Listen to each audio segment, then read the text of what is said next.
Bonjour à toutes et à tous. Bienvenue dans le nouveau format podcast horreur de la chaîne, les contes occultes. Approchez-vous et venez m'écouter. Je vais vous faire les récits d'histoires effrayantes et mystérieuses. N'oubliez pas de me laisser un commentaire pour me dire ce que vous avez aimé et ce qu'il vous a déplu dans cette histoire. Vos retours me permettront d'améliorer l'expérience du podcast. Fermez la porte, éteignez la lumière, laissez l'obscurité envahir votre esprit. Imaginez le craquement du parquet derrière vous, un souffle que vous n'arrivez pas à situer. C'est ici que tout commence. Une fois le récit débuté, il devient difficile à oublier. Deuxième cassette, Aaron Kane.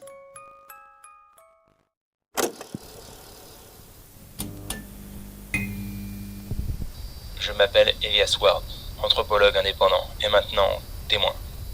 J'ai récupéré l'enregistrement d'Aaron auprès d'un ranger du comté. Officiellement, il s'agit d'un garde forestier disparu pendant une tempête. Officieusement, l'histoire ne tient pas debout. 3 choses m'ont frappé immédiatement. Premièrement, la grotte dont il parle existe vraiment. Deuxièmement, les symboles décrits dans son enregistrement ne correspondent à aucune secte ou religion connue. Et troisièmement, les archives du comté mentionnent plusieurs disparitions dans cette forêt depuis plus d'un siècle. Certaines remontent même à l'époque coloniale. Alors, la grotte existe bel et bien. J'ai déniché une vieille carte où l'on voit son emplacement. Une carte qui n'apparaît sur aucune archive officielle, bien sûr. Mais je ne dirai rien sur l'obtention de celle-là. Les symboles anciens ne sont pas des signes de secte ni religieux. Ce sont des glyphes liés à un culte forestier pré-européen, dédié à la protection de la forêt. Les anciens peuples croyaient que certaines forêts étaient vivantes. La déesse, ou l'esprit de la forêt, choisissait des gardiens. Les Wampanoag appelaient un marais voisin Okomok, le lieu où vivent les esprits. Je crois qu'ils se trompaient, ce ne sont pas les esprits, c'est la forêt elle-même. Dans certaines traditions algonquiennes, il est question d'un esprit ancien nommé Obomok, associé à la mort, aux maladies et aux lieux où les âmes des morts se rassemblent. Les colons européens ont d'ailleurs fini par appeler cet endroit Devil Swamp, le marais du diable, persuadés qu'il s'y passait quelque chose qu'ils ne comprenaient pas. Mais en étudiant les symboles décrits par Aaron, je pense que cette interprétation est fausse. Ce n'était pas un lieu maudit. C'était peut-être un lieu protégé, un lieu où les anciens peuples tentaient d'honorer ou d'apaiser quelque chose qui vivait déjà dans ces bois avant eux, quelque chose d'ancien, quelque chose qui ne parle pas directement aux hommes, mais qui semble capable de les appeler, comme si quelque chose pouvait les choisir. Si Aaron dit vrai, alors ces symboles n'étaient pas seulement des prières, c'était peut-être les vestiges d'un rituel, un rituel destiné à créer un gardien, quelqu'un capable d'entendre la forêt et sûrement de veiller sur elle. Je ne sais pas si cette théorie tient la route, mais s'il existe vraiment un endroit dans cette forêt où ces symboles ont été gravés, alors il pourrait contenir les réponses, et je compte bien le trouver. Fin de la bande.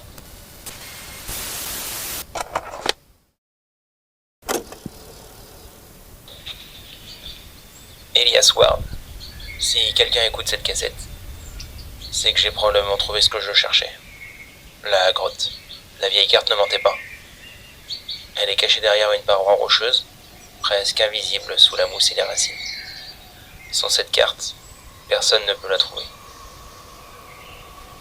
Les symboles sont bien là, exactement comme Aaron les décrivait, gravés profondément dans la pierre autour de l'entrée. Et ils sont anciens, très anciens. Mais certaines lignes sont plus nettes que les autres, comme si on était venu les retracer.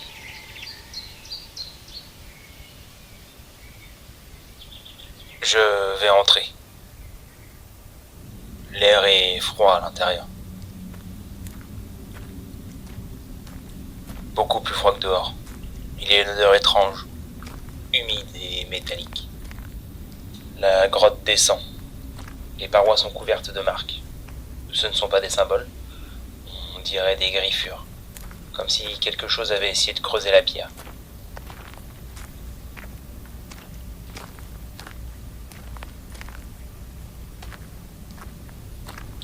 Je viens d'arriver dans une cavité, plus grande. Je pense que c'est la salle dont parlait Aaron. Au centre, il y a un cercle, tracé sur le sol avec quelque chose de sombre. Autour, beaucoup d'objets. Les mêmes que Aaron décrivait dans sa cassette. Des portefeuilles, des cartes d'identité, et j'en passe. Mon Dieu, certaines datent d'il y a des années, je dirais même des décennies. Il y a des traces sur le sol. Ça ressemble à une empreinte de pied. Humaine. Elle semble récente. Je me demande si Aaron est passé par ici. Je crois que la grotte n'était pas seulement un sanctuaire. C'était un lieu de rituel. Quelque chose se passait ici.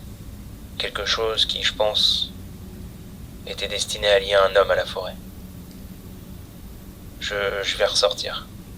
Je veux vérifier quelque chose.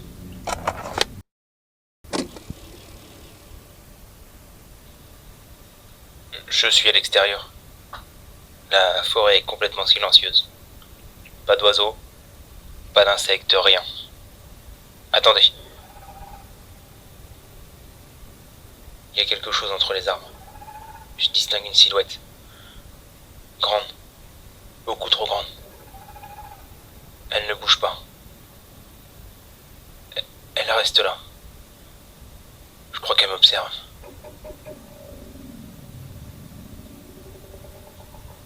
Je crois qu'elle sait que je suis là.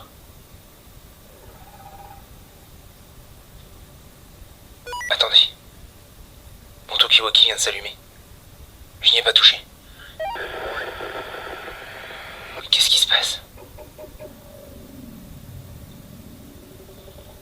Centrale à unité forestière. Aaron Ken. Aaron, vous me recevez? Quoi?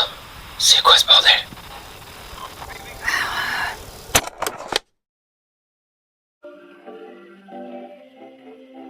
Et nous voici arrivés à la fin de l'épisode. J'attends avec impatience vos retours en commentaire. Merci d'avoir écouté cette histoire jusqu'à la fin. N'oubliez pas de vous abonner et de liker la vidéo pour donner plus de portée à ce projet. Allez, on se retrouve bientôt pour un nouvel épisode. Joyeux cauchemar et bonne nuit.